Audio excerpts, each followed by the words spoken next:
Would you like to make video games but you're not sure where to start? Well, in this course we teach you the fundamentals of game development the fun way. We teach you C# as a programming language, and we use the Unity game engine, which is the world's most popular game engine for indie game developers. And no matter what your experience level, if you're starting from absolute zero, we will look after you and teach you all of the fundamentals so you can get in there and start making 2D video games. The first section of the course is called Delivery Driver. It's a simple top-down 2D driving game where you're delivering packages from one house to another. We're going to talk about how collisions and triggers work. We'll be talking about variables, if statements, methods, tags, and components to get you started with the fundamentals of C# and the fundamentals of using the Unity game engine. In the next section, we're going to focus heavily on user interface. We're going to learn all about scriptable objects. We're going to be using arrays, for loops, lists, buttons, sliders, and a whole bunch more UI elements. And then next up, we have a little project called Snowboarder, where you make a fun little side-scrolling, flippy, spinny type game using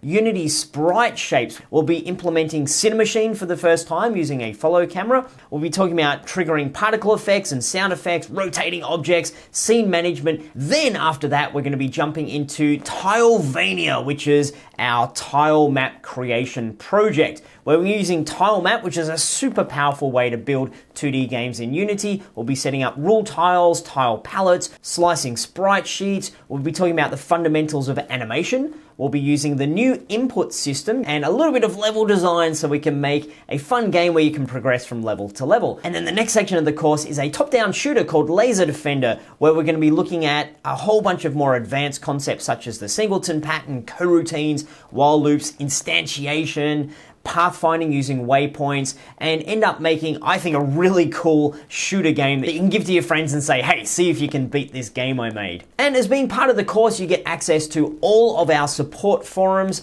and our world-class teaching assistants who will be there to answer any questions you might have and to make sure that you never get stuck as you're going through this journey. So who are we? Well, my name is Rick Davidson and I'm part of the GameDev.tv team, and together we've taught more than 1 million students the joys of game development. And you know what? There's never been a better time to learn game development, so why don't you jump in and join us on the course now?